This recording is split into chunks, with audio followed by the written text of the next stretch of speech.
Yeah. Huh? Okay. There's somebody in here. Can you do it? Okay. Alright, I guess we'll start. Yeah. So today we'll talk about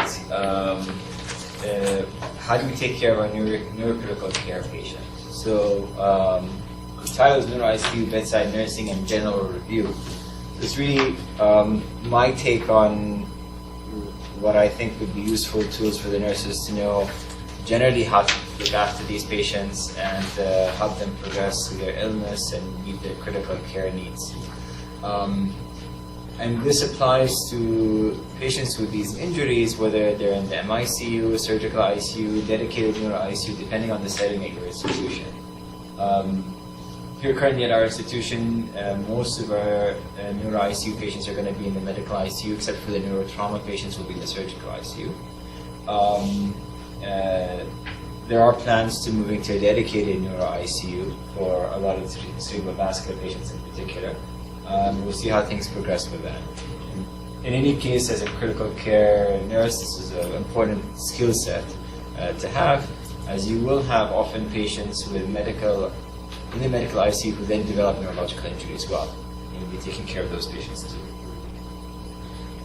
This is the disclosure statement for UMC, who's providing some of the continuing education credits. I don't have any financial disclosures regarding anything in this presentation. So these are the key objectives. We want to talk about what's the assessment of the patient that you'll be performing at the bedside. What are the deteriorating factors that would prompt you to intervene on this patient and start the first interventions. And we also then want to talk about, after discussing the generalities, a bit more specifically about, in particular, the cerebrovascular patients and neurointerventional patients. What are the procedures that we perform, and what's the specific post-operative care for these patients? Lastly, what a lot of people want to know about is what's the proper technique of managing a patient with ventriculostomy, and we'll talk a little bit about hyperosmolar therapy for them. So the kind of first part is the general overview, and we'll focus on the nursing assessment and triggers, and then we'll talk a little bit about specific interventions and conditions, and then lastly about the ventriculostomy and osmolar therapy. There's overlap between these topics as we move forward. So the general principles of the neuro ICU is to reduce the effects of the primary neurological injury. Now, the best way to reduce the effects of primary injury is to prevent it altogether. That's the realm of public health and the realm of our education to the family members and to our patients. For example, if somebody comes in with a stroke, and so it's a teaching opportunity for the rest of the family members, so they learn about hypertension control and smoking cessation. Prevention and reduction of secondary injury is probably what we do the most in the ICU. You don't want things to get worse, you don't want any second injury to occur. At the same time, these are critically ill patients that can have consequences of their injury outside the affected organ. The same way in the CICU, patients after myocardial infarction will have systemic effects. In the MICU, patients with lung disease, for example, aspiration pneumonia or ARDS will have systemic effects. Patients who are neurologically injured, there will be systemic effects on the other organs. So we need to support the other organs while we're reducing the secondary injury to the brain. So it's always that balance that we try to walk. And we act in the ICU as part of a continuum of care, right? We usually receive the patients from the ER or for the interventional suite or the operating room, and then these patients are going to be transitioning to their rehabilitation phase, whether it's directly or via the hospital floor. So this is kind of a view on the process. There's a primary injury, it's just tissue ischemia, raise intracranial pressure, mechanical disruption of the tissues, and then there's a secondary injury. A lot of these processes that we focus on in the ICU: hypoglycemia, hypoxemia, decreased brain oxygenation, which may or may not be related to systemic oxygenation, because sometimes the brain is a bit more susceptible, and decreased brain blood flow and perfusion. And as we move, we go over towards rehabilitation, like physical therapy, occupational therapy, speech, mobilization, feeding, and sleep. Well, we're talking about these critically injured patients. Why are we talking about rehabilitation? Well, it's the end goal. Well, the end goal is, them to be back to how they were in living their lives, functionally independent and normal. But really, a lot of rehabilitation is now moved into the hospital and is moved into the ICU. No longer do we wait weeks before mobilizing a patient with stroke. Physical therapy, occupational therapy starts the next day after the stroke. Right? Speech therapy is related to, and feeding is related to aspiration pneumonia. Mobilizing the patients in early mobility is the cornerstone of what we do for preventing DVTs and pulmonary embolism. So rehabilitation and these services that were previously viewed as part of rehabilitation and early mobilization is really part of what we do in the ICU now as well, as prevention of secondary injury. So if we want to talk a little bit more and drill down on some more of these things, some of the primary injury that kind of moves on to secondary injury, things like herniation, ongoing ischemia, and we mentioned all the secondary injuries they want to reduce. What about supporting organ systems? There's cardiac effects, pulmonary effects, often there's skin integrity and infection issues that our patients we run into. And in particular, DVT prophylaxis and early mobilization is important, as well as GI stress ulceration. And again, that kind of mantra of early but safe rehabilitation. So what are the conditions that we deal with? The commonest conditions in the ICU, we have ischemic stroke. That's one of the commonest conditions that you're going to see in the neuro ICU. Most patients with ischemic stroke don't end up in the ICU, thankfully. They don't have severe enough injuries to be in the ICU. However, our sickest stroke patients do need ICU care, and stroke is a very common condition. So there's patients with large vessel occlusion stroke. So these are patients that may, hopefully most of them should receive stroke thrombectomy. And these are our sickest stroke patients. Some of them will also receive thrombolytics. We also have our patients that receive thrombolytics, and they have a very large range. Some of them are very mild strokes, and some of them are very severe strokes. We also have hemorrhagic stroke, which has multiple subtypes. Intercerebral hemorrhage or interparenchymal hemorrhage, which is the hemorrhage within the substance of the brain. Subarachnoid hemorrhage is hemorrhage on the surface of the brain. That's usually due to a ruptured aneurysm. Another consequence of subarachnoid hemorrhage is in a later phase of their injury, while still in the ICU, the patients may develop cerebral vasospasm, and that has another consequence. And there's also interventricular hemorrhage, when the hemorrhage really seeps into the ventricular system, and that can lead to hydrocephalus and further comorbidities. And they may coexist with the other types of hemorrhage. So there are some patients that you'll see that have multiple compartment hemorrhages. Other neuro-ICU conditions, or conditions we see in the neuro-ICU, are brain tumors. And they can be within the parenchyma of the brain or on the surface of the brain. So intraaxial or extraaxial tumors. Pituitary tumors, which need different management because there's a lot of hormonal effects in pituitary tumors. Brain trauma, so this is neurotrauma, subdural hematoma, diffuse axonal injury, epidural hematomas, and traumatic subarachnoid hemorrhage. Also, part of neurotrauma is spinal cord injury and management of spinal cord injury. That's another day's topic. Status epilepticus is something that you already see in the medical ICU population, but you'll see also in the neuro ICU because their patients are more prone to getting seizures. And then patients with neuromuscular disease like Guillain-Barré syndrome or myasthenia gravis, which have a different way of managing their neurological injury because they don't have a central nervous system disorder, it's a peripheral nervous system disorder. So they have different needs.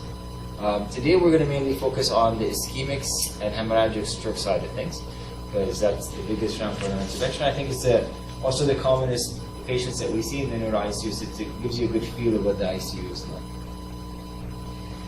So, that's a big overview. We are going to move on to our assessment. So, the bedside nursing assessment starts with neurochecks. That's the cornerstone. You see that in every order and every patient in the neuro ICU. Also, there's more specific scales like the NIH stroke scale and the Glasgow Coma scale. All of these scales, the neurochecks, the stroke scale, and the Glasgow Coma scale, are really modifications of the neurological examination. So having a working knowledge of the neurological examination can help you sometimes in making a little bit extra assessment for patients in certain situations, and to pick up things that are not picked up by these scales. And the last thing is intracranial pressure monitoring. This is the kind of first thing that people think about when they think about a neuro ICU, like, oh, they have monitors in the brain, right? Because that makes it seem more neurological, and it is a very specialized thing, so it's not done in other ICUs, generally speaking. But really, the most focus is the skills and the bedside care and the nursing that you do, rather than just the monitor. But we'll talk about the ICP pressure monitoring. So we'll go over neurochecks first. Neurochecks are different depending on which hospital you're in and what kind of setting you're practicing. Hospitals have generally in each unit its own standards for what is part of the neurochecks, but there are certain things that are common to all of them. So assessment of level of consciousness. By level of consciousness means how awake is the patient. If you're alert and bright and attentive, then the patient's alert. Hopefully not by the end of this lecture, or maybe after the lecture. Some of us are going to be a little bit lethargic. That's a patient they're awake, right? But they're not completely sharp. They're not completely attentive. They fall asleep easily. They need a little bit of stimulus to keep them engaged. They'll get distracted very quickly. Then you have the obtunded stuporous patient. I kind of put obtunded and stuporous together because nowadays we put them together because it's a little bit difficult to discern which is stuporous and which is obtunded. We end up getting into areas where our inter-rater reliability, our reliability between multiple people measuring things is not that great. And these are patients that are more than just lethargic. They're not completely comatose yet, but they're pretty severely impaired with regards to their level of consciousness. They require a lot of stimulus to get them to open up their eyes and engage and respond to stimulus. Comatose patients are patients you can't get them to wake up. Their eyes are closed, they may have different posturing, they may not have movement, they may have focal deficits, they may not have focal deficits, but they're in this state where even with a lot of stimulus, they don't wake up and open their eyes and engage you. So that's what we assess when we assess level of consciousness, and that's part of every neuro check. We also assess orientation. That's, does the patient know where they are, who they are, what time it is, and what the context is. Are they oriented time, place, person? In some situations, we'll talk about situation. They know what's going on exactly. So ANO times 3 or ANO times 4. You see that written sometimes. Pupil checks are part of the neuro checks. You examine the patients. You want to see if their pupils equal. Are they round? Are they reactive to light?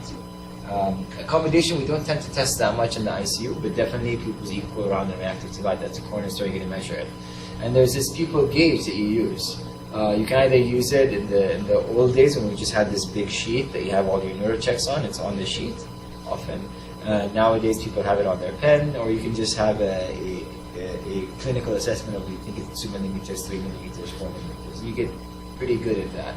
You want to track are the patient's pupil changing, right?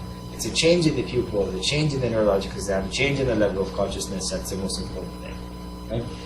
Think of this as your O2 sat monitor in a patient with ARDS, or your blood pressure monitor in your patient who's in septic shock, or you're an output in somebody that you're resuscitating. These are the measures that let you know how's the patient doing neurologically. Facial symmetry, ask the patient to smile, lift their eyebrows. You want to see is their face symmetric or not. Is there any change in the facial symmetry? Clarity of speech, patient's response to touch and pain, grasp strength, squeeze my fingers.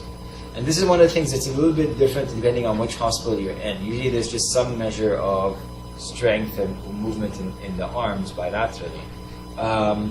Other institutions may ask you to do drift, which is kind of part of our stroke scale. They ask the patient to lift their arm up, see does one side drift up, are they able to maintain it consistently. For more subtle things, you may actually see can the patient pull you and push you.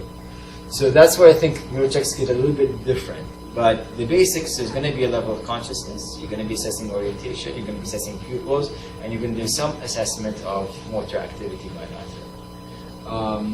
And it's performed either once an hour, once every 2 hours, once every 3 hours, or 4 hours. The ICU really reading between Q1 hour and Q3 hours for these neurochecks. And it's because that's how we monitor our patients. You know. There is no O2 sat monitor for the brain. Well, not one that works great. So this is what we do to assess it. And you have to compare it with previous. You want to see is there a change. So this is level of consciousness again, just to talk about again. You have alert, lethargic, tunded and stuporous, and then comatose.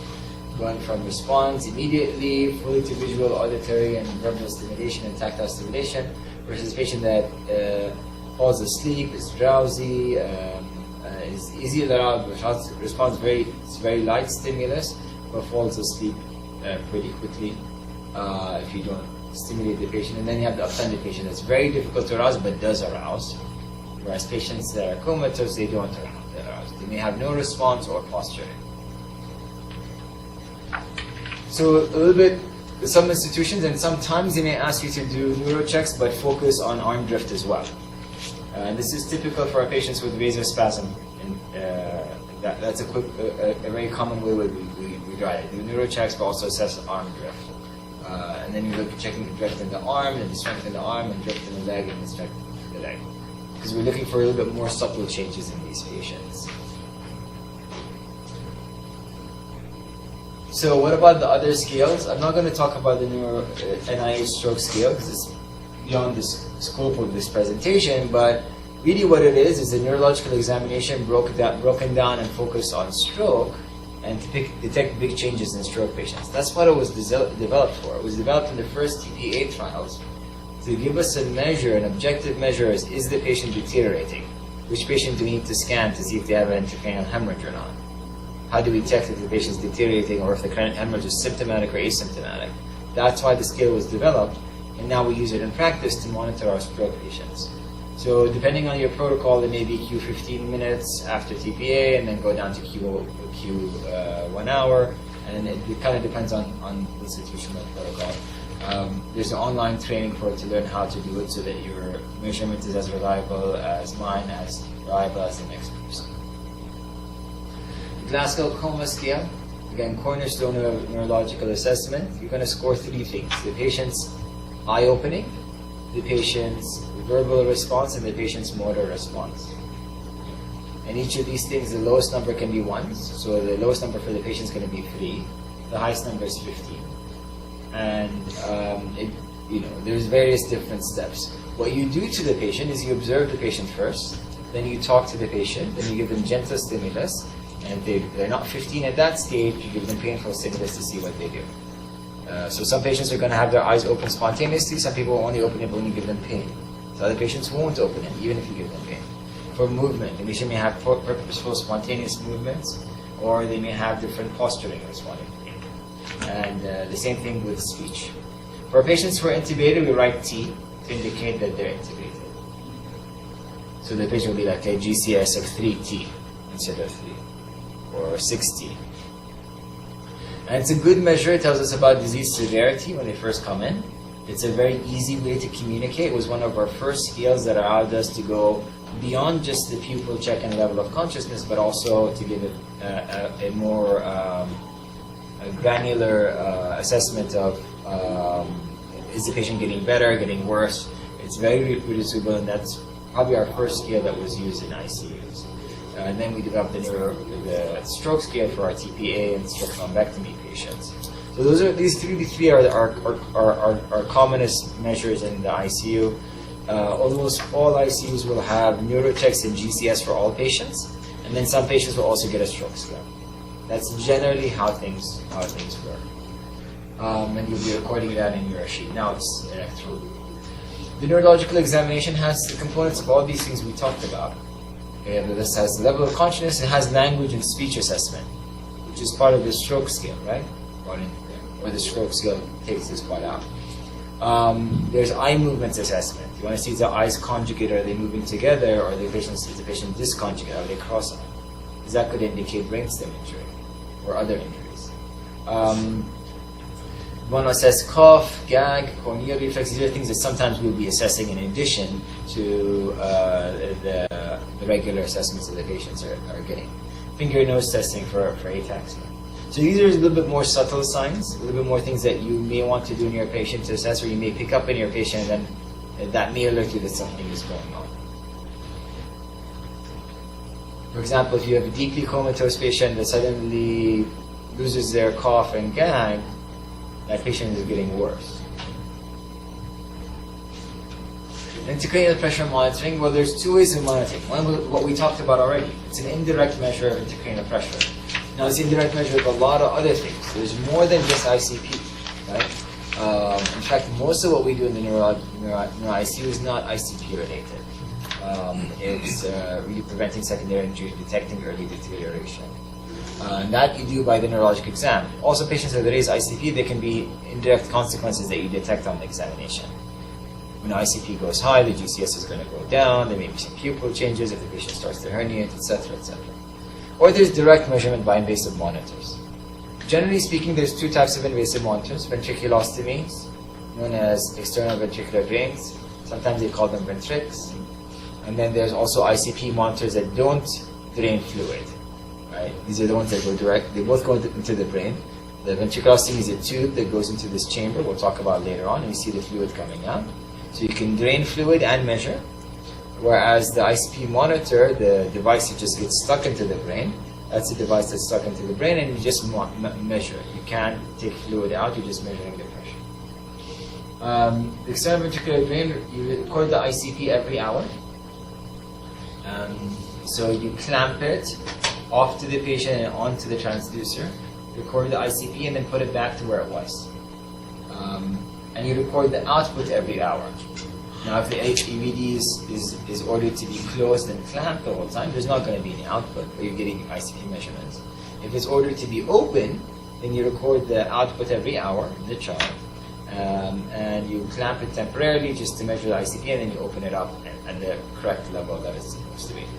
And that way, by the end of the day, you have exactly how much output the patient had for the whole day and when that output occurred. You also have an ICP trend for the whole day. Also, during that day or during the shift, you can see there's a change. If there's a change, you may require some intervention. Raised ICP is an ICP greater than 20 centimeters of water. That's how we measure it, pressure by centimeters of water, for 3 to 5 minutes. Some institutions use 3 minutes, some institutions use 5 minutes. Why isn't it any raised ICP? It turns out that if you cough, if you strain, if the patient coughs and strains, or if they have a change in position, ICP can temporarily go above 20. So these transient things we don't think in most patients are consequential, so they may not merit an intervention, right? Like if the patient coughs for 3 seconds and the ICP goes to 24 and then goes back down, you're not going to give the patient mannitol or change their EVD. But if it's persistently greater than 20 for 3 minutes or 5 minutes, then these patients, we need to alert the team, and they need interventions done for these patients. On the other hand, this also highlights that in patients that are critical, right? For example, the analogy would be your patient in sepsis, right? Your patient's in septic shock, multiple pressors. If that patient, you will get to give him a dose of metoprolol, that may push them over the edge, right? So you're going to see that metoprolol where you're like, really? This patient is in septic shock. Are we going to give metoprolol? You're going to tell the team that's something wrong. So some of our patients who are in ICP crisis, things like coughing, straining, changing in position, may actually put them over the edge. So these are very sick patients that sometimes you'll see us say, keep them sedated, limiting coughing and limiting any painful stimulation for them. Majority of our patients, though, in the neuro ICU, you want to keep them as awake as possible. Because our assessment is the neurological examination. You want it to be as accurate as possible. Plus, it turns out the more awake the patient is, the more mobile they are, the less complications they get from immobility, the DVTs, the pneumonias. So it's kind of a change in the philosophy. However, rarely you will see some of these patients that are in ICP crisis where we're going to put them, avoid coughing, avoid stimulus, and you see us putting them on opiates as well just to suppress the cough. So the goals for raised intracranial pressure, you want the ICP to be less than 20. You don't want it to be high. Most of us run between 8 and 15 most of the time. We think it becomes dangerous when it gets above 20. And if you know that our MAP, the goal of MAP usually is greater than 65 for most of our patients. That's what keeps the brain perfused. And if you subtracted MAP of 65 minus the ICP, right? So that gives you 45. And that's kind of the perfusion pressure that patients get, right, to their brain. And you want the goal CPP to be around 50. So if somebody has a raised ICP, you may see us asking for a MAP that's greater than that to compensate for that. If the patient has a stenosis that's not letting that MAP get all the way and translate into a cerebral perfusion pressure, then you may see us increase the systemic MAP and say we want a MAP of 90 because there's a narrowing in the internal carotid artery and this intracranially, and this flow is not getting into the brain. That happens in vasospasm. Sometimes you have raised ICP and the narrowing, so then it becomes even more difficult. So these are some of the hemodynamic management that we do to maintain perfusion to the brain. Now there's systemic consequences to that. If you're going to try to keep the patient's MAP at 100 or 90 for a long period of time and the patient has coronary artery disease, or if the patient has already developed a non-STEMI or a stunned myocardium, which they may develop from their neurological injury anyway, systemic effect, then it gets tricky and you have competing goals. And that's where we may have different targets for the patients. But the general concept is you want generally speaking, the ICP to be less than 20, generally speaking, the perfusion pressure to be around 50, generally speaking, the MAP to be greater than 65. But we make adjustments for the patient. So how do we treat raised intracranial pressure? Well, it kind of depends on what the condition that caused it. These are the different steps, but it really depends. In certain conditions, surgical intervention like hemicraniectomy or craniotomies may be up in step number 1 or step number 2. Other conditions, it may be the last step. But things that we do are keeping the head of bed up greater than 30 degrees, sometimes even higher than that. Deep analgesia and sedation, often in our patients that are in ICP crisis. Ventriculostomy and CSF drainage. You may open the ventriculostomy to drain, they keep it open at 10. Or they may say drain 5 cc's off the ventriculostomy. That would very quickly reduce the ICP. And then put it open at 10. We may ask for hyperosmolar therapy, mannitol or hypertonic saline, like 3% saline or 23% saline.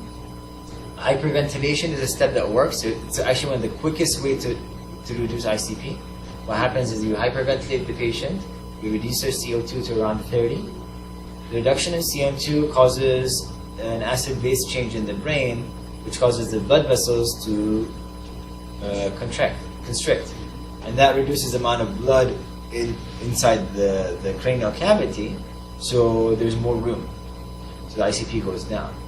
It's a temporary effect, but it works very quickly. So often, if somebody is in a crisis, we say hyperventilate them while you're getting the mannitol, while you're sedating them, and we're doing these 1, 2, 3 steps together to get the ICP under control. So often we're doing it while we're on the way to the operating room, or just then we'll wait and see if the patient deteriorates, then we'll go to the operating room. These are often the things that we're doing. Again, detection of this raised ICP may be clinical or maybe by monitoring. So what are the triggers? A trigger, probably the most important trigger is a change in the neurological exam. That's our commonest trigger. Decreased level of consciousness, dilated pupil, unequal pupil, or change in the pupil, dysconjugate gaze, new weakness, high ICP if you have a monitor, inability to maintain parameters. And that may be ICP parameters or vital signs parameters. The patient was doing fine, now suddenly his blood pressure shot up, or suddenly the patient became bradycardic. That may be a sign that something's going on neurologically with the patient. not only just systemically. Or yeah, the pressor requirements are going up and up and up. I have to increase the pressors. I'm going up. I'm maxing out on norepinephrine. I'm starting a phenylephrine drip. That may be a trigger. Hey, I need to let the team know maybe something is going on here that is different. Something's changing in the patient's physiology. The interventions, it may be surgical intervention, maybe endovascular intervention, neurointerventional procedures, maybe ICU interventions like blood pressure augmentation, intubation, central line, medications, including vasoactive medications and hyperosmolar therapy. We may ask for further tests, maybe an indication that the patient needs a stat CT scan or CT angiography or perfusion scan, or the patient may need an MRI or an EEG. They may need anti-epileptics. So these are the kind of interventions that we'll be doing for the patients and the kind of triggers that you're watching for. So that kind of covers the general overview for the neuro ICU and how we take care of patients and monitor these patients in general. We're going to talk now about the neurointervention procedures and really the main conditions, because we're going to talk about ischemic stroke and we're going to talk about subarachnoid hemorrhage. But first, let's talk about some of the elective neurointerventional procedures, because it kind of gives us a feel of the basic care flows. So the first one is the elective diagnostic angiography, which really is an outpatient procedure. However, in the neuro ICU, a lot of your patients are going to be getting this procedure, so you will receive them and need to know how to take care of them. So after any procedure, you want to monitor the patient's vital signs. Typically, we'll also include neuro checks for a couple of times for these patients, depending on the protocol. We often do a bedside swallow screen or dysphagia screen because any patient that we do a neurointerventional procedure on, one of the complications is stroke, and you want to make sure you can the patient swallow properly before you feed them. And then we do the neuro checks in our institution here, Q1 hour times 2, then Q2 hours times 1, then per unit standards. And we do the same thing for our patients before we send them home. Peripheral pulse check, depending on if we do femoral artery access or radial access. Most cerebral angiography is done with the femoral route. So you'll be checking this catheterization site and the peripheral pulses, comparing the peripheral pulses if they're absent or they need to be done by Doppler instead of clinically by direct palpation to what was found before the procedure. If there's any change, that's another detail. And then we give at least 1 liter of IV fluids afterwards just to clear out the contrast and make sure that we protect the kidneys. Flat time ranges from 2 to 6 hours, depending on what closure device was used and whether it was successful. For brachial access or radial access procedures, we follow our closure device or however we go through the protocol. So here we often use a TR band for radial access, and there's a protocol that we have in our unit.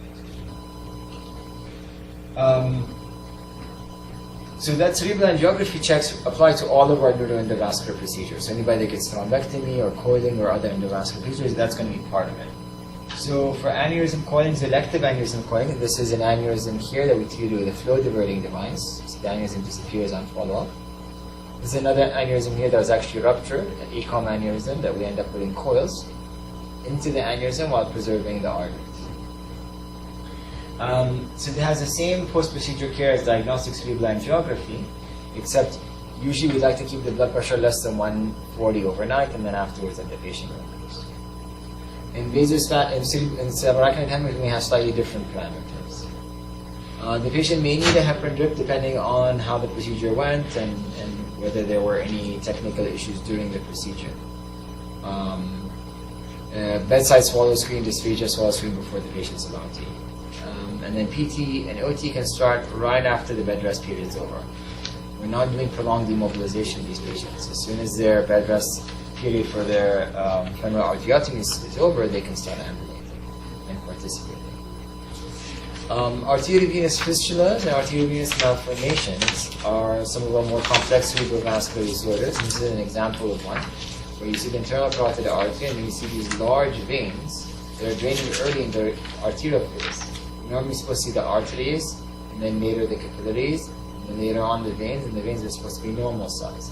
We have a very quick filling of the veins because there's a shunt. The brain is being bypassed, the artery goes directly into the vein. Here it goes through this tiny tangle of vessels called an AVM. or nitrous. This is arteriovenous malformation.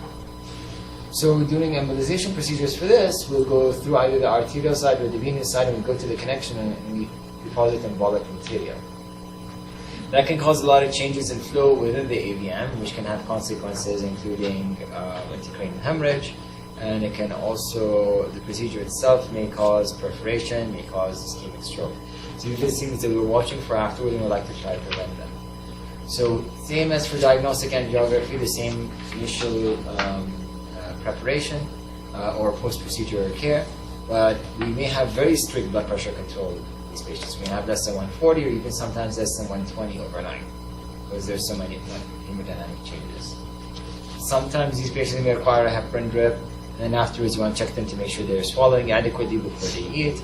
And again, early mobilization and early physical therapy. Ischemic stroke post-TPA, I think most of us in the room have taken care of these patients. We're going to do our night stroke scale and our neuro checks per protocol. The blood pressure parameter for post-TPA is less than 180 systolic. And the diastolic less than 100, because we want the patient to allow the patient to perfuse. At the same time, you want to make sure it doesn't go too high. This is a vessel occluded, and this is what the vessel looks like after it's recanalized. It's actually a thrombectomy case, but the same principle applies. No antiplatelets, no anticoagulation for 24 hours until the patient's had the post-procedure CT scan 24 hours later, and we reviewed the scan and made sure there's no hemorrhage on it. Peripheral IV is okay. Foley catheter may be okay, but we try to avoid placing Foley catheters in our stroke patients anyway. And we've moved to a process where we don't do Foley catheters before giving TPA, and we don't do it before thrombectomy. And we try to avoid Foley catheters in all of our stroke patients if we can. There's going to be a small number of patients who do need it. So I'm probably known as part of the Foley police. And it makes the nursing much harder. There's no way around it. It's much more difficult to take care of a patient that doesn't have a Foley catheter. But for the majority of the patients, it's safer. There are patients that will need Foley catheters, so we realize the practicality of it. And if we assess the patient, we can insert the Foley catheter in a later stage.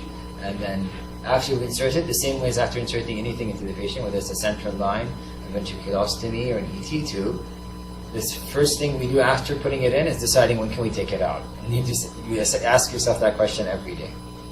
And we avoid NG2 for 24 hours after TPA. And prevent aspiration pneumonia. That's a key thing in stroke and key thing in patients that are neurologically injured is preventing aspiration pneumonia. Before hospitals, before medical care, actually quite a while after hospitals and medical care it's persisted, the main problem after neurological injury is the patient develop pneumonia. And then the second problem is consequences of immobility and the complications of it.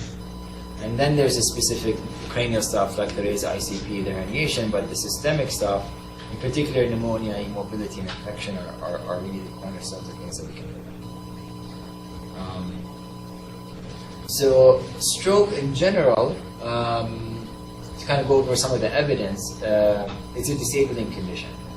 Yes, about 10 to 15% of our patients with stroke will die, but the majority of patients will survive stroke. And about 40% of survivors of stroke will have some form of disability.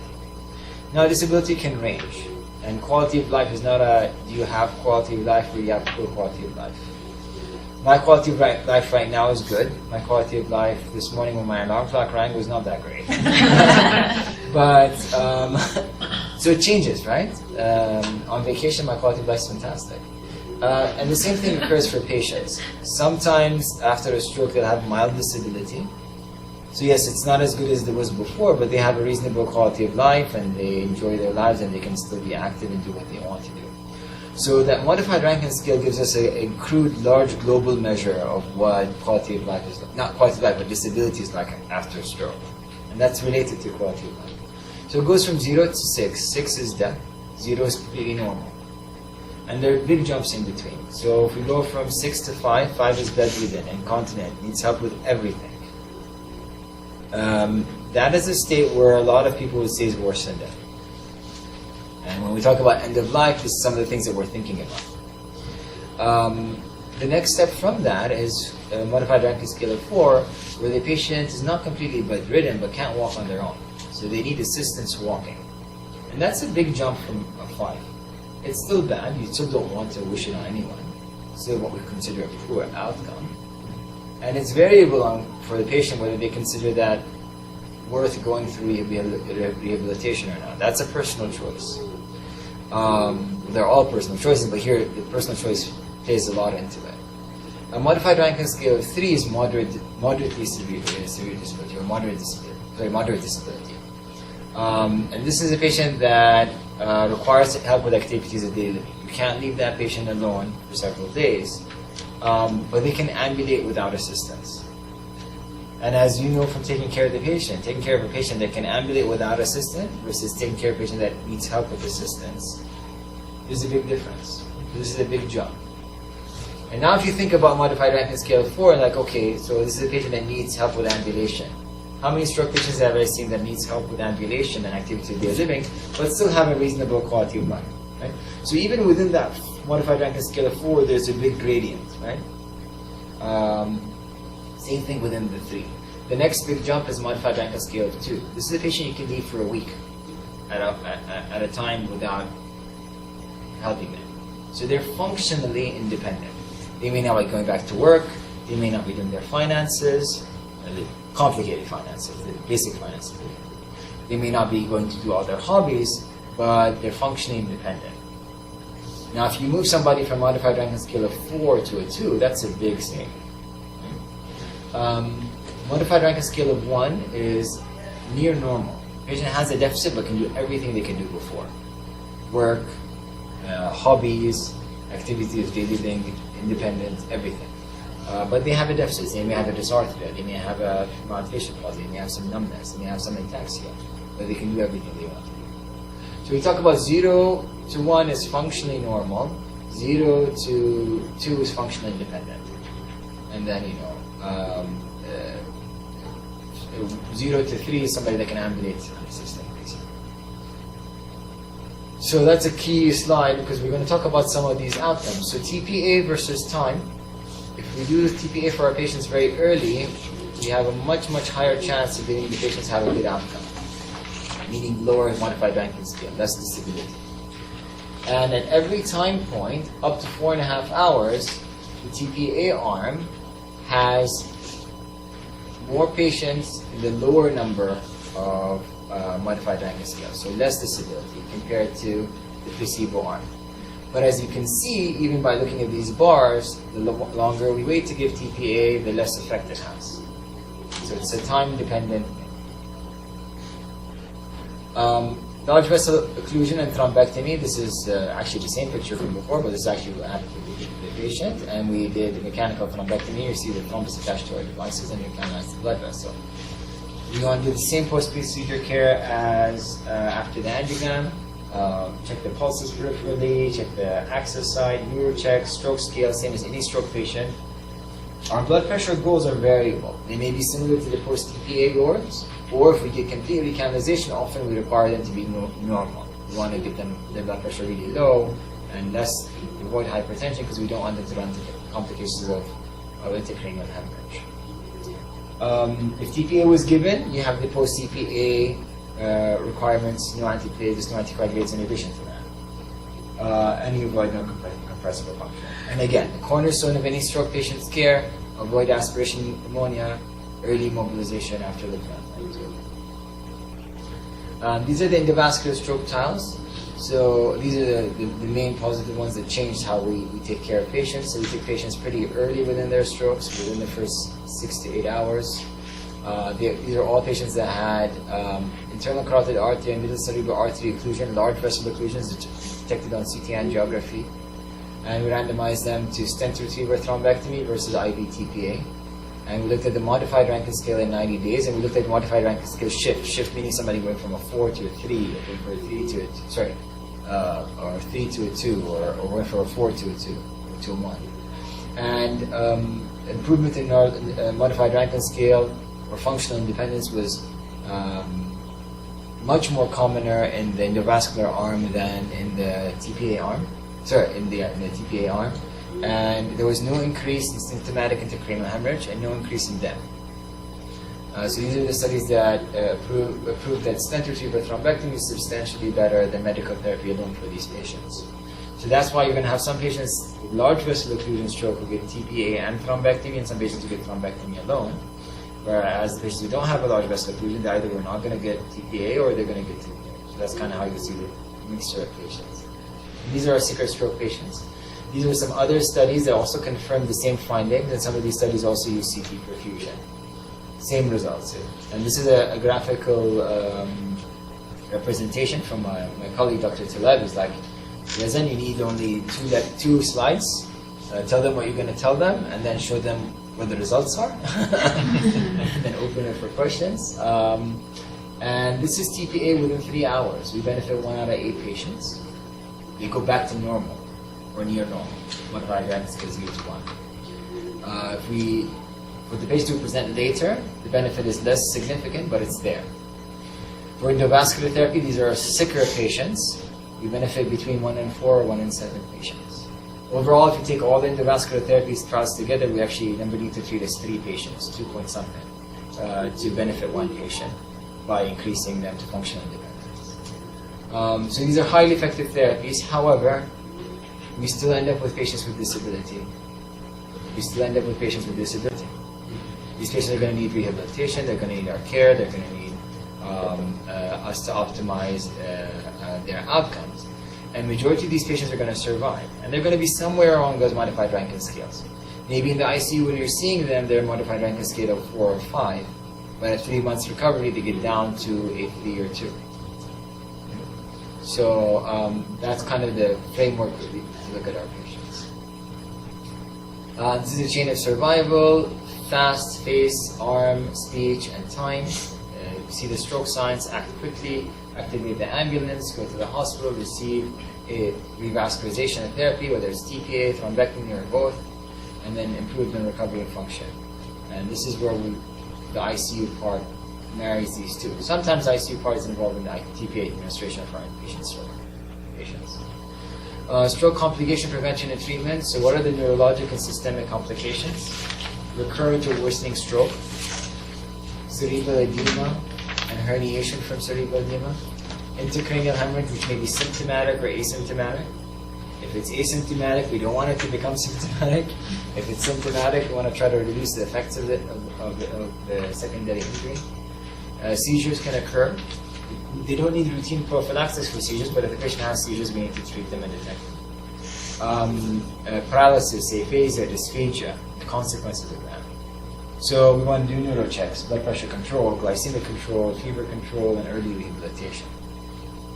For the systemic complications of aspiration pneumonia, deep venous thrombosis and pulmonary embolism, urinary tract infection, it requires diligent, protocolized work. The swallow screen.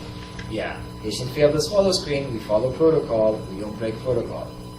Yeah, they're hungry, it's not nice, but we have to do it because we want to prevent aspiration pneumonia. Remember, our goal is 0 with aspiration pneumonia. And we're doing a good job when we're very diligent with our aspiration, with our screens. DVT prophylaxis, non-pharmacologic and pharmacologic, depending on how safe it is. Foley avoidance and early removal of Foley catheters, and that's a lot of hard work.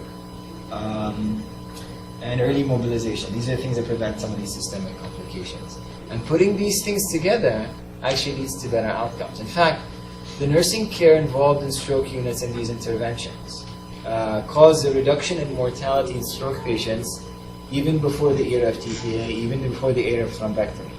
And in fact, what stroke units, the reduction that they get in mortality is mainly due to this nursing care. It's not glamorous, but these interventions are actually what get the patients better. TPA adds a little bit more, and thrombectomy adds a little bit more for our sickest patients. They can be substantial for sickest patients, but this basic care is what gets our population as a whole healthier and recovering better. Subarachnoid hemorrhage, now the other big disease that we're going to focus on, and then it's going to get a little bit lighter because we'll just talk about the ventriculosity results. So we're at the kind of crux of the lecture, and then it's going to get to the home stretch. So subarachnoid hemorrhage, there's kind of view of it as multiple phases. So this patient, we're talking about aneurysm and subarachnoid hemorrhage, but the patient has an aneurysm that ruptures. And then there's a consequence of the rupture. The blood in the vein, around the brain, may actually be into the brain, causing intercerebral hemorrhage, may be inside the ventricle, causing hydrocephalus as well. So we need to resuscitate the patient adequately up front. Do they need airway management? Do they need a ventriculostomy ICP drain? We need to keep the blood pressure down so they don't re-rupture the aneurysm. And then as soon as we stabilize and resuscitate the patient, they may be found down and dehydrated, they may need fluids, they may be hypoxemic, they may be hyperglycemic. And then as soon as we resuscitate the patient, we want to secure the aneurysm very quickly so that the patient doesn't re-rupture.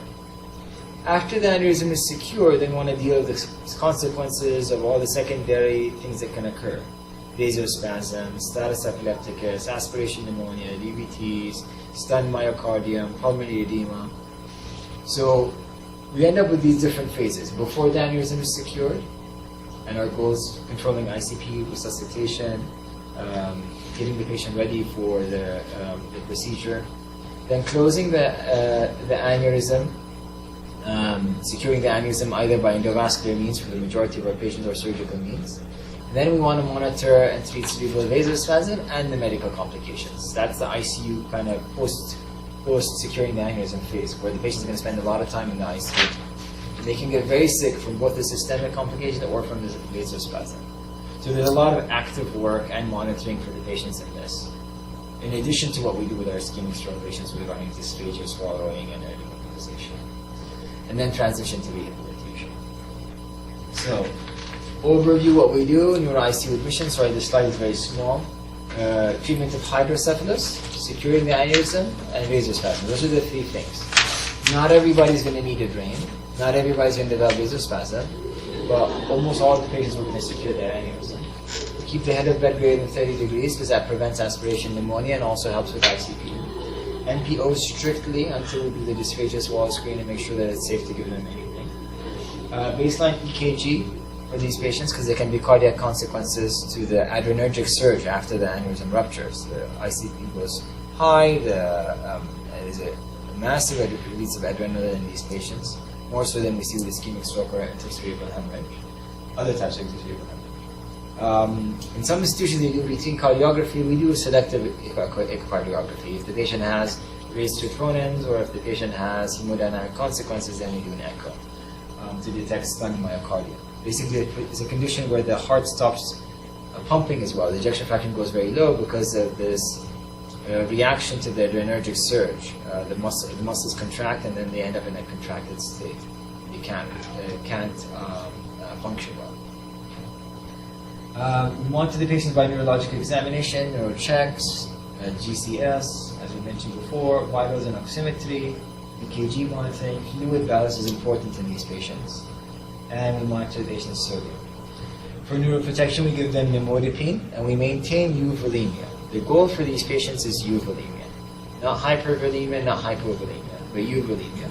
And it can be tricky sometimes, because some of these patients develop pulmonary edema, develop CHF, and we have to take care of that.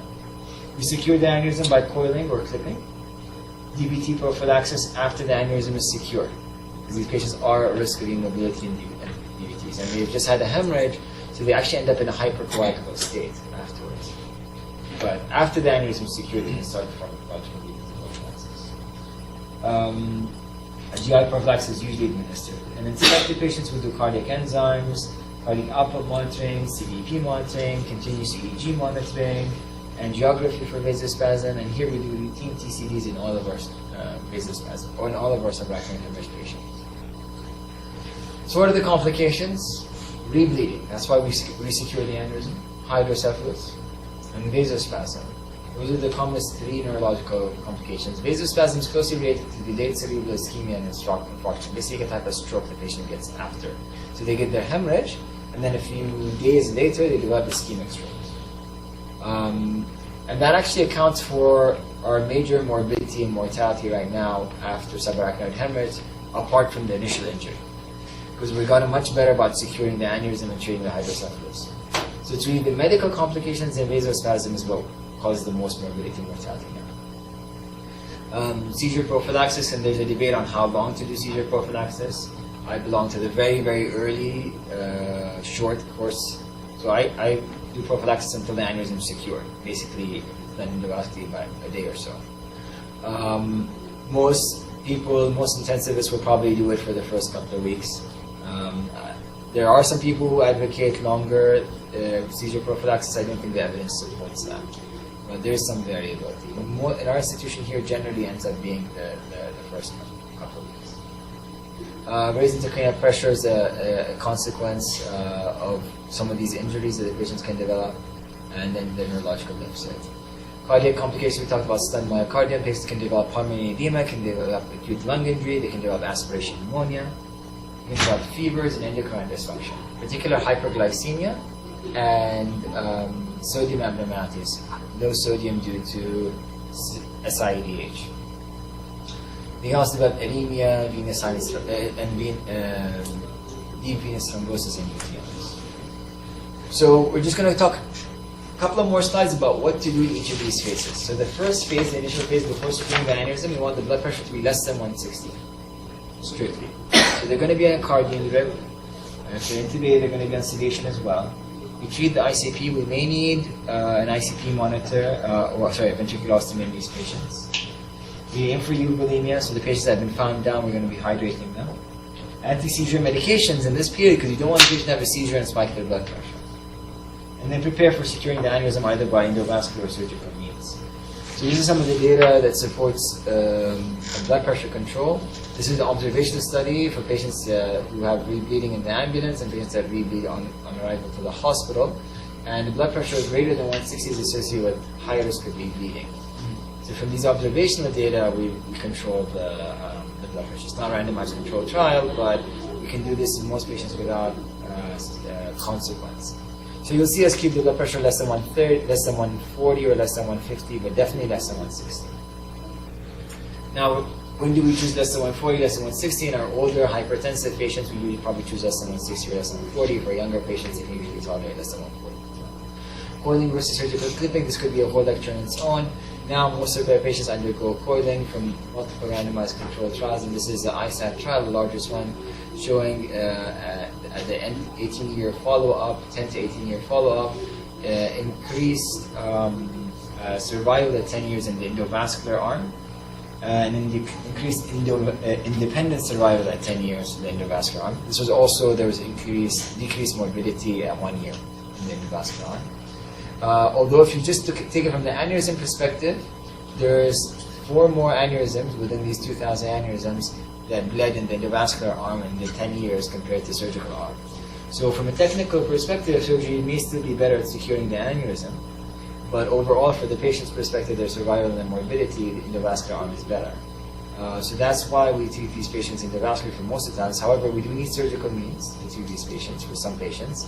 And for some patients, it's technically very challenging or high risk to do it endovascular, so the surgical approach is better. These are for ruptured aneurysms. So this is vasospasm. See how narrow the arteries are here? And this is after treatment of the vasospasm. It's still narrowed, but not as much as before. Remember, the brain is attached to the rest of the body. Sometimes I have to remind our colleagues that. And the other way around too, right? It works both ways. So the systemic consequences of the injury and the complications will determine how you're able to manage this. Somebody with stunned myocardium are not going to keep their blood pressure goal of 190. They're not going to get there. However, you can keep the patient's blood pressure at 190 for a week if they don't have cardiac consequences to do. Or younger patients that don't have comorbidities. So vasospasm is narrowing of the arteries. It occurs, it lasts usually for a few days. Sometimes it can last long. It can last like up to 9 days, 10 days sometimes. It may lead to cerebral ischemia and stroke. How does the patient present? These patients may get confused. So they're oriented, now they're disoriented. They may become lethargic. They may drop their level of consciousness. You're assessing level of consciousness. They may have limb weakness. So this is the thing they could be detecting with the drift or the hand grip. And drift is a little bit better than hand grips in detecting it. They may develop a facial droop that wasn't present there. They may have a language disturbance, develop aphasia or dysarthria. Or they may have a seizure. So these are the things that you're going to detect whether it's symptomatic vasospasm. and we're using our ultrasound to detect radiographic asymptomatic vasospasm. It occurs between day 3 and day 21. That's why we give nimodipine for 21 days. And that's why the patients often hang around the hospital for quite a while. Some patients we can discharge before 21 days if they have low risk of getting it. The highest period is day 7 to 10. So sometimes you see a patient doing well in the ICU, being sent out of the ICU, and then being brought back when they have vasospasm. Prevention, we maintain euvolemia and we give the patient nimodipine. Detection, neurochecks, examination, TCD and CTA sometimes. The treatment again with nimodipine, and we do induced hypertension. We need to get the cerebral perfusion pressure to this part of the brain, even though this part of the brain is not seeing a normal map because there's a narrowing here. So even though the systemic map may be 90, the map that actually gets past that may be 65. And if the patient has an ICP of 20, that's enough, barely. So that's why sometimes we're going to have these very different blood pressure parameters than you normally would, because you're resuscitating the brain. But there's a consequence to that, so we have to,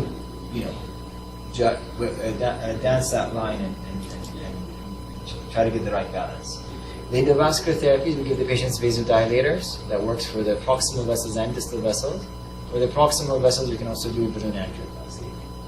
Often the patient needs repeated therapies, particularly if they need vasodilator therapy. This is kind of a graph just showing how we think about subarachnoid hemorrhage, aneurysmal subarachnoid hemorrhage. From a vasospasm perspective, we start nimodipine, we secure the aneurysm, we monitor the patients. If there's a change in neurological status, we assess to see if there's a vasospasm.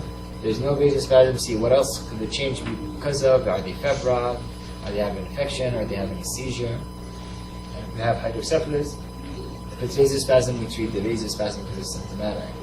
If we detect asymptomatic vasospasm, then we have to decide, is it symptomatic or is it asymptomatic? We just detect it on TTD. And there may be a little of a perfusion imaging here, and then we decide to treat it if it meets criteria. And there are multiple ways of doing it. So the recommendations, these are modified from the American Heart Association, Stroke Association, maintain euvolemia, nimodipine in all aneurysmal subarachnoid hemorrhage patients. Now sometimes they can't tolerate the nimodipine and we have to reduce the dose or the frequency. In some patients we have to stop it altogether. If the late cerebral ischemia occurs, we induce hypertension. We don't do hypervolemia anymore. We just do induced euvolemic hypertension. Consider arterial therapy or balloon angioplasty in patients with symptomatic vasospasm. Consider TCD monitoring, considering advanced imaging to identify the area of ischemia. We avoid prophylactic hypervolemia because that can lead to pulmonary edema. You need to think about the rest of the organs, right? And avoid prophylactic balloon angioplasty. So we only use it in patients that are severe. Intracerebral hemorrhage. This is bleeding within the parenchyma of the brain, and afterwards, often patients can get edema. And it can break into other compartments like ventricular compartment. We maintain the blood pressure. They're either less than 140 or less than 160. There are multiple trials looking and arguments for either cutoff. So you'll see us use any of these ranges, less than 140, less than 160, or less than 150. And we monitor for hematoma expansion and monitor the patients clinically. If no hematoma expansion by the next day, we can start pharmacological DVT prophylaxis in most of these patients. And we can start mobilization for these patients, and again, prevention of aspiration. Right now, surgical intervention for it and minimally invasive techniques have not shown benefit. We still do it in very selective patients, but that's the usual benefit. Interventricular hemorrhage, pardon me. The hemorrhage is in the ventricles. Again, we have the same blood pressure parameters and the same use of our DVT prophylaxis. The difference is some of the patients may need a ventriculostomy, may need external ventricular drain to help drain the ventricular hemorrhage. Carotid stenting, these are maybe elective patients. In our institution here, most of them we take them to the CICU because they've had the most experience with it, but you'll have some of our ischemic stroke patients that have undergone carotid stenting as well. Same as post-diagnostic angiography, we keep the blood pressure strictly less than 140 because that brain distal to the stenosis has been exposed to low blood pressure, low perfusion for a long time, so it's compensated by dilating. When you do the stenting, you don't want this rush of blood to go there and overwhelm the capacity to auto-regulate, the brain's capacity to react. So while the brain is starting to adjust or readjust, we need to do the regulation for the brain and the brain cellular vasculature. So we keep the blood pressure less than 140 in the beginning. And again, swallow screen, may or may not need a heparin drip. Most of the times they don't. And then post-procedure care, early mobilization, PT and UT. So now we move to the last bit. There's only a couple of 3 slides, I think, here. We're going to talk, actually 4 slides. We're going to talk about ventriculostomy and hyperosmolar therapy. And I think everybody in this room, well, maybe everybody, I think half the room has already administered some of these therapies. We're taking care of patients with this. Right? I kind of remember. So this is an EVD. There's a chamber here, and a ruler, and there's a bag, and there's a tube coming out of this chamber that goes into the patient.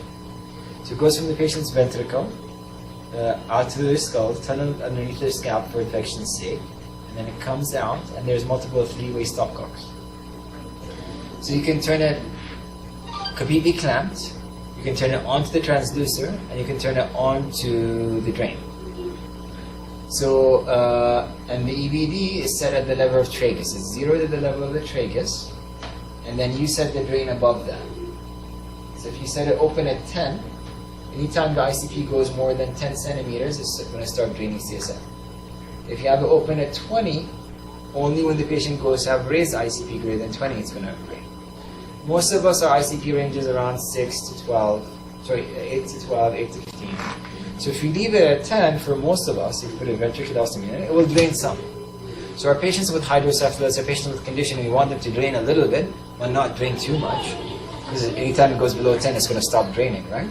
So it corrects itself, right? You're not going to drain too much. It does it itself. It corrects itself. So we keep it open at 10. That's going to drain most patients, but not overdrain. Very, very rarely do we keep it open at 5. So usually we keep it open at 10. Now when we think the patient doesn't need it anymore, we've treated their hydrocephalus, maybe we don't need it anymore, then we raise it up to 15 or 20, and then it only drains if the patient has raised ICP. And it does it on its own. And every hour you come and record how much is in the chamber. Most protocols, you dump what's in the chamber into the bag. It's all closed, you don't need to open it, so it stays sterile. And you measure the ICP at the same time. So you have it open just to the transducer. Now, there is a way where you can keep it open to the chamber and the transducer at the same time. That doesn't give you an accurate ICP. For an accurate ICP, you need it open from patient to the transducer, just like any other transducer. And you'll get a waveform. So if the patient has a skull and has not had a hemicraniectomy, they'll have a waveform that looks almost like the A-line, but a little bit different, because of compliance to the brain. Patients with poor compliance in the brain, the waveform is going to be different. So patients with hydrocephalus and some other conditions. Patients who have had craniotomy, they have a different waveform as well, because there's no skull. So it's at just the height compared to the tragus. Most of the times we're at 10, and then later on when we're weaning, we keep it at 15 or 20. Very, very rarely do you keep it open at 5. You know, and it's a closed system. We don't take samples from it. In our institution here, we've decided to keep things very strict and straightforward, that only neurosurgery insert these, and only neurosurgery are going to be the ones adjusting it. And only neurosurgery are the ones that deal with it if it's blocked or if they need to sample from it. It's to reduce infection risk and reduce multiple people doing the same thing. The same way with the ventilator, right? You don't have everybody come and manage the ventilator, you have specific people. But we all need to understand how it's used and what's going on. So that kind of is what we just talked about, what the tube is like. We call it ICP every hour, and the output. We again talked about the raised ICPs, ICP greater than 20 for 3 to 5 minutes, and shorter transient ranges can occur when the patient's experiencing coughs. We want to avoid this in patients with ICP crisis. We don't want to overreact in these patients. They just have an ICP. They don't have ICP crisis, and they just have a short spike when they cough. Now, if somebody has repeated cough, they're going to just dump out a lot of CSF, so then we need to address that. And if the ICP is high, the physician may order passive drainage of 5 cc's or 5 ml just to relieve the pressure. So, my penultimate slide, hypertonic saline. So this is what we give to reduce cerebral edema. It shrinks the normal brain. to give room for the abnormal brain, whether it's a hematoma or a tumor or a swelling stroke to expand. We give it at 250 cc boluses over half an hour, every 6 hours. But before we give each dose, we need to make sure that the sodium is not too high and the osmolarity is not too high. So sodium not greater than 155 or not greater than 320. So it comes in with an order of check the sodium Q6 or check the osmolarity Q6. And then if the patient's out of parameters, you don't administer the dose and you wait till the next 6 hours. And later on when we need it, we go down to Q8 hours or Q12 hours. If we give it for low sodium, which you do in the MICU not all the time, we do it quite often, then you're giving it as a continuous drip. Usually when we use it for ICPs, we give it as bolus therapy. It's a little bit different. In our protocol here, if we know we're going to give it for more than 3 days, or we expect to give it more than 3 days, we have to put a central line. If it's just a couple of doses, then we don't need this.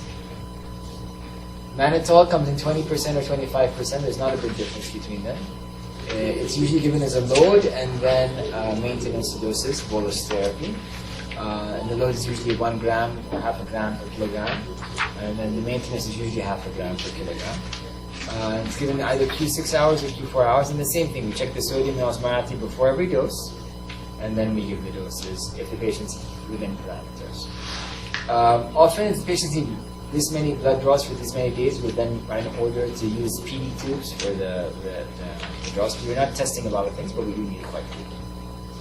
And again, same protocol. If we're going to give hyperosmolar therapy for more than 3 days, we should have a central line for the patient. PICC line works just as well. And that's it. Thank you. I know it's a heavy lecture, but I hope it covers the basics of ICU care, the core cerebrovascular conditions, ischemic stroke, and subarachnoid hemorrhage that we take care of, and also an overview on how to take care of ventriculostomy and hypopnea. And if you have any questions, I'll be happy to answer. I have a question. Yeah. Can you talk about how certain strokes will transition between hemorrhagic and ischemic or vice versa? I know you touched on a little bit with DCI, but as far as why they switch. There are kind of two things. So one is ischemic stroke patients. So ischemic stroke patients come in and they have an occlusion and they have ischemia and that damages the brain. The brain gets damaged, but so do the blood vessels too. So the blood-brain barrier breaks down. And these patients often need to be on antithrombotics, but even without antithrombotics, patients can have hemorrhagic transformation. And hemorrhagic transformation can range from just asymptomatic, tiny bleeding that we see on the MRI scan, to varying degrees of asymptomatic hemorrhage, to more bleeding that's even apparent on the CT scan or very obvious on the CT scan. And then you have patients who actually have hemorrhagic transformation that causes more disruption of the brain and more damage and more symptoms. So that's called symptomatic intracranial hemorrhage. It's obviously symptomatic intracranial hemorrhage that we care about the most, but we want to be vigilant about asymptomatic hemorrhagic transformation because that changes how we use our antithrombotics so it doesn't become symptomatic. So this is why we have very strict rules about post-TPA not giving antiplatelets, and why we do the CT scan, and why sometimes we say, the patient has a hemorrhage, but it's okay to give antiplatelets, and sometimes we say that's not the case. With regards to the other way, hemorrhagic stroke then becoming to ischemic, really it's the patients with cerebral vasospasm after subarachnoid hemorrhage. So that doesn't really occur after intracerebral hemorrhage or interventricular hemorrhage, but occurs after subarachnoid hemorrhage. By some mechanism, we still don't understand it completely. It's the blood around the blood vessels, because the blood vessels are in the subarachnoid space. The middle cerebral artery, posterior cerebral artery, anterior cerebral artery, all these arteries on the surface of the brain are in the subarachnoid space. When the patient gets subarachnoid hemorrhage, these blood vessels are bathed with the blood. And that creates an inflammatory response in the blood vessels that then causes them to squeeze anywhere from 3 to 21 days after, usually a week after, day 7 to 10. And if that squeezing is very severe, with other factors as well that we haven't identified, that can lead to strokes. So this is a patient where they present as a hemorrhage, we secured the aneurysm, and then we're monitoring them to see if they develop the vasospasm. And again, similar to how hemorrhage may be symptomatic and asymptomatic. Vasospasm may be symptomatic or asymptomatic. If it's asymptomatic, the patient doesn't need repeated angiography and treatment. We need to optimize their blood pressure and make sure that we avoid symptomatic vasospasm. Patients who develop symptomatic vasospasm, they need obviously more therapy to kind of reverse this to prevent the stroke. So that's kind of how the patients may transition from one to the next.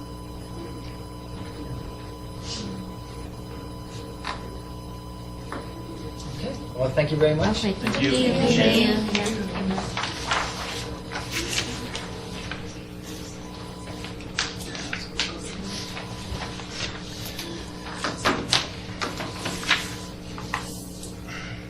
Oh, my chip is in here for a minute.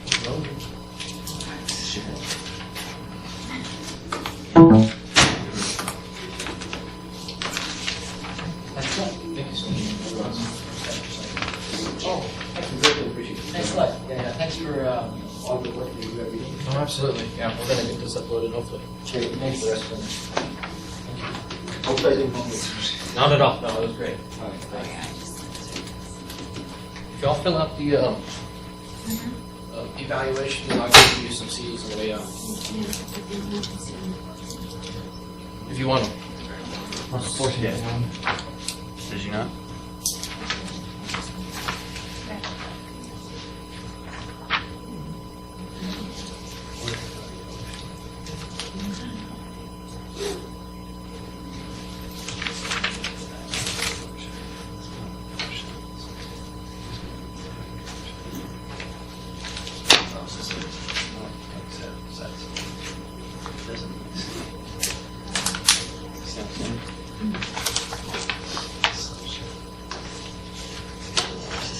Did y'all like the class?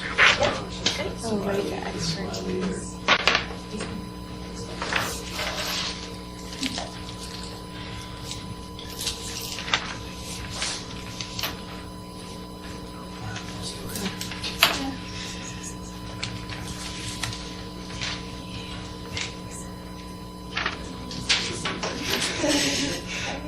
Still swollen.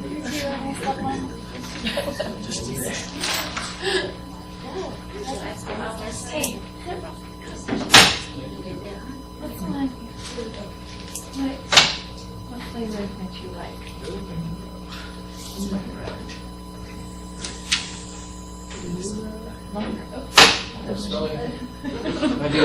Wait. You guys. It explains my. Yeah, I know. Like, that was one of the biggest things I liked is a lot of it's not just physician preference, but just things are different and complicated. With blood pressure, people like to see how it changes. So often. Why they want less than 16 in other cases they want straight low. We as nurses, it's like, One of the green cat. just give us a number. Well, it's in Yeah, cases it's called- like, your patient with pneumonia, they're about blood pressure, urine output, and how is their O2 sat. And I can see all that crap from the door. But a neurological patient, I mean, you die and you don't know. You walk in there next hour. Where my bag is. And that's, Still living on Frio time. Still? how is that? Still. They trust us because there's no monitoring. That's my whole life. Right. And Dr. Alderazi put such high importance on the nursing aspect and the neuro assessment. You know if they're looking into getting people nurse for. We're talking about it. Because I would like to see that. I've seen some good stuff. Frankly, I think our surgeons would like it too because it gives some objectivity to that. Keep it smart. Yes, we talked to Dr. Alderazi about it last time, actually. What did he say? He said, man. He said it's okay either way. That Just pay there's attention. mainly pay attention. That there's such a thank you guys for coming. Every pupil has already some slight changes in it anyways, even when they're normal, it'll be slightly different from side to side. Right. That you kind of just ignore whenever you're looking at it from naked eye. But if you're looking at a pupilometer, it'll pick it up. And so you just have to make sure that there's training to staff. Thank you so much. to let them know that slight changes are okay with the picometer just because it's going to goes up. And so, I mean, it's a slight change in practice, not a big deal. Easy enough to overcome. Well, and then because that's where you say, all right, if there's a change in pupillary early size or reaction by greater than 25%, then Something like set that. parameters on it. I'm sure the meter is a way to do that too, because it'll actually trend it for you. But we're talking about it. Katie's kind of doing that one. She's taking it to PCQC and a couple other things to kind of see if it's something that we might want to bring, not just the medical ICU, but maybe the surgical ICU. So, I'll tell you. So is this videotaped or audio taped? I believe so, if it worked. It's the first time using TENT for this feature, and so supposedly it'll come to us here in a week or so on a DVD, and it's supposedly going to have both Dr. Alderazi talking and the slides. This needs to be part of the critical care class. We like it. I know. It's 2 hours long, so I don't know if we'll be able to put it in the critical care class, but we might But make you it know like a what? mandatory I was going to say, you can certainly put it on the Curriculum. intranet or Oh whatever. yeah, we can put this on Moodle as soon as we get it. So. Yeah, because this was super learning, and it's all kind of basic stuff. So just don't. I know, I don't but get it, that. coming from a neurologist point of view, and how much emphasis they put on nursing, I mean, it's fantastic. We were trying to get we missed out on 10 people that were supposed to be here today. Slackers. They missed it though. We'll be smarter than them. Yes. All right. Thank you so much, Sharon.